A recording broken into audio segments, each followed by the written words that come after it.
আসসালামু আলাইকুম রহমতুল্লাহি ওয়া বারাকাতুহু।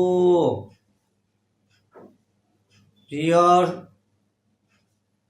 চতুর্থ শ্রেণীর শিক্ষার্থীবৃন্দ,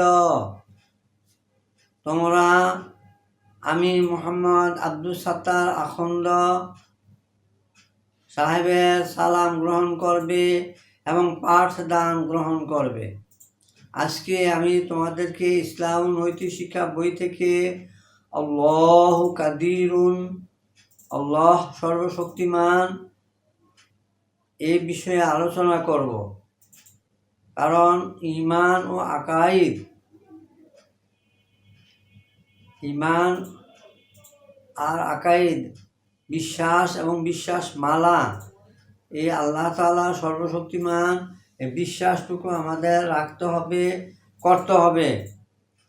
আল্লাহু কাদিরুন অর্থ, কাদির অর্থ সর্বশক্তিমান, আর আল্লাহ অর্থ আল্লাহ। আল্লাহু কাদিরুন, আল্লাহ সর্বশক্তিমান, তার মতো শক্তি আর কারো নেই।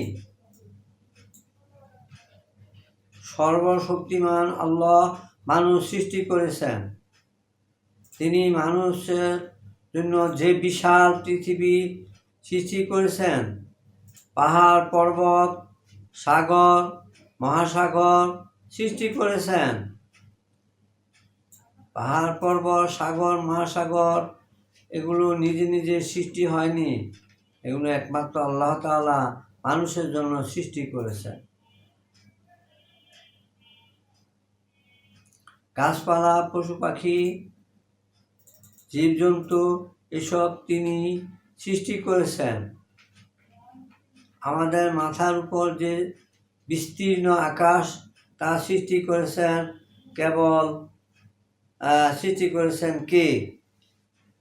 এই আকাশ সৃষ্টি,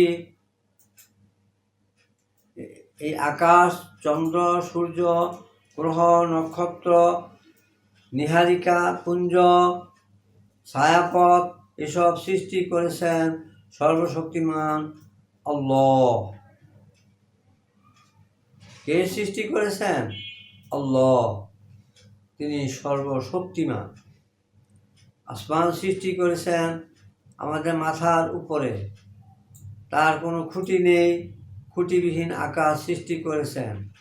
তোমরা দেখতে পাও এরোপ্লেন, প্লেন যখন যায় তখন খুঁটির মধ্যে ধাক্কা খায় না, কারণ ধাক্কা খাওয়ার মতো খুঁটি নেই। আমরা দেখি প্রতিদিন পূর্ব দিক রাঙ্গা করে সূর্য উঠে, দিন হয়, আবার দিন শেষ হয়ে পশ্চিম আকাশে সূর্য অস্ত যায়, রাত হয়। দিন রাতের এই পরিবর্তন কে করেছেন? আবার কখনো দিন বড় হয়, কখনো দিন ছোট হয়। যদি কোনো মানুষের পক্ষে, সৃষ্টির পক্ষে তা সম্ভব হতো, তাহলে ছোট দিনকে বড় করত, বড় দিনকে ছোট করত। কিন্তু এ পর্যন্ত কেউ বড় দিনকে ছোট করতে পারেনি, ছোট দিনকে বড় করতে পারেনি, ছোট রাতকে বড় করতে পারেনি, বড় রাতকে ছোট করতে পারেনি। একমাত্র এসব কে করেন? একমাত্র আল্লাহ রাব্বুল আলামিন করেন।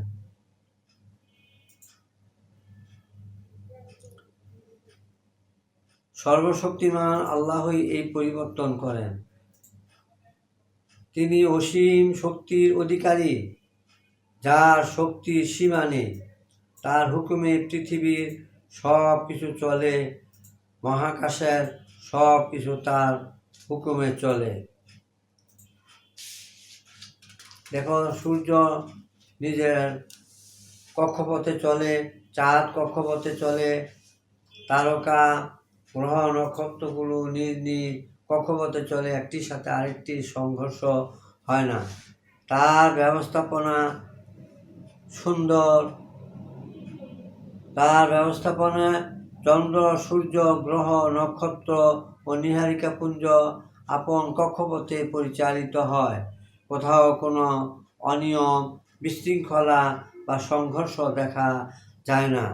মহান আল্লাহ তাআলা বাতাস আগুন, পানি সৃষ্টি করেছেন। বাতাস কে সৃষ্টি করেছেন? আল্লাহ। আলো কে সৃষ্টি করেছেন? আল্লাহ। আগুন কে সৃষ্টি করেছেন? আল্লাহ। পানি কে সৃষ্টি করেছেন? আল্লাহ। আলো, বাতাস, আগুন, পানি, এই জিনিসগুলো ছাড়া কিছুই হতো না। এই সব কিছু বিনা মূল্যে, বিনা পয়সায় আমরা ভোগ করতে পারি, ব্যবহার করতে পারি। তিনি এসব নিয়ন্ত্রণ করেন, মেঘমালা পরিচালনা করেন, বৃষ্টি বর্ষণ করে শুকনা মাটিতে প্রাণের সঞ্চার করেন। তার ইচ্ছাতেই মরুভূমির বুক চিরে সুপেয় পানির ঝর্ণাধারা বেরিয়ে আসে। আমরা মাটিতে বীজ বপন করি, তা হতে চারা গজায়। এই বীজ তো মাটি খেয়ে ফেলতে পারত, পোকামাকড়ে নষ্ট করে ফেলতে পারত, কাক পশু পাখি সেগুলো নষ্ট করে ফেলতে পারত, কিন্তু কে সেগুলো রক্ষণাবেক্ষণ করেন? একমাত্র আল্লাহ তাবারক ওয়া তাআলা তার ফেরেশতার মাধ্যমে সব কিছু ঠিক রাখেন। আলো, বাতাস, পানি অনেক সময় আমাদের বিপদের কারণ হয়, যেমন উপকার তেমন বিপদ। আলো, বাতাস, পানি অনেক সময় আমাদের বিপদের কারণ হয়। অতিবৃষ্টি, জলোচ্ছ্বাসে ঘরবাড়ি, গাছপালা ডুবে যায়, তা তোমরা দেখতে পাও। মানুষ ও পশু পাখি ভেসে যায়। ভূমিকম্প, ঝড় তুফানে ঘরবাড়ি ধ্বংস হয়ে যায়, বড় বড় গাছপালা উপড়ে যায়, সাজানো গোছানো জনপদ লণ্ড ভণ্ড হয়ে যায়, আমাদের আশ্রয়টুকু থাকে না, অনেক ঘরবাড়ি ভেঙে যায়। সম্প্রতি ঘটে যাওয়া সিডর তোমরা হয়তো দেখনি, শুনতে পেরেছ, আমরা দেখেছি। সিডর ও আইলা তাণ্ডবের কথা আমরা আজও ভুলতে পারিনি। এই ধরনের দুর্যোগকে আমরা আল্লাহর উপর ভরসা রাখব, দুর্গতদের সাহায্যে এগিয়ে আসব। আলো, বাতাস, আগুন, পানি সব কিছুই মহান আল্লাহ শক্তির অধীন। আল্লাহ শক্তি দিতে চাইলে কেউ তাকে রক্ষা করতে পারে না। আবার শোনো, আল্লাহ শাস্তি দিতে চাইলে কেউ তাকে রক্ষা করতে পারে না। কি দিতে চাইলে? শাস্তি। তিনি নমরুদকে শাস্তি দেওয়ার চেষ্টা করেছেন, তাকে বাঁচাতে পারেনি। ফিরআউনকে শাস্তি দিয়েছেন, তাকে কেউ বাঁচাতে পারেনি। তারা পরাক্রমশালী ছিল, জালিম শাসকদের ধ্বংস করেছেন।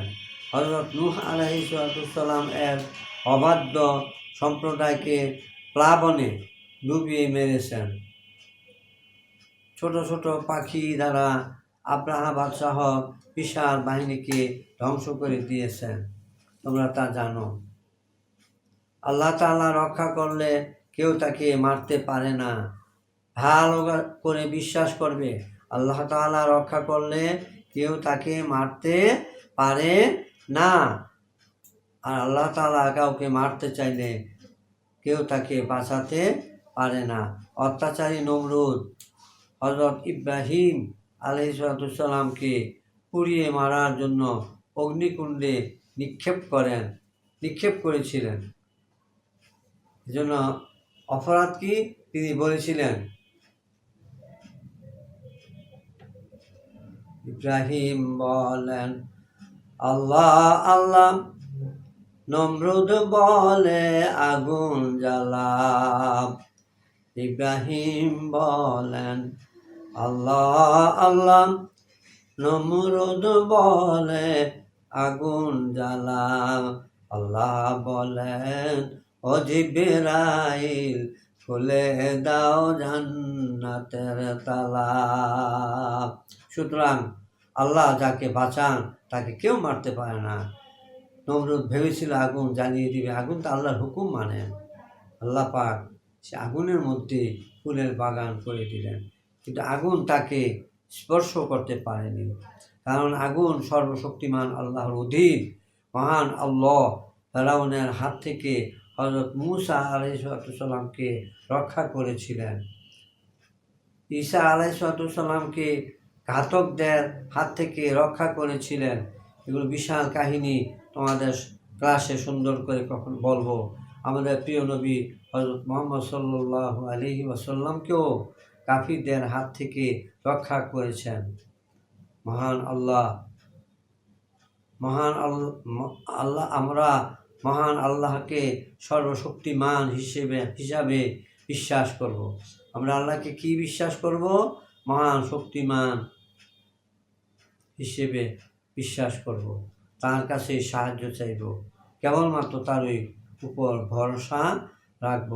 আল্লাহ পাক আমাদের এই বিশ্বাস রেখে তার কাজ করার, হুকুম মানার, নবীর তরিকা মতো চলার তৌফিক দান করেন। আজকে এখানে আমি আমার পাঠ দান শেষ করলাম। তোমরা মনোযোগ দিয়ে আমার পাঠ গ্রহণ করবে, আমার আব্বা আম্মুকে সালাম দিবে। আসসালামু আলাইকুম ওয়া রাহমাতুল্লাহি ওয়া বারাকাতুহু।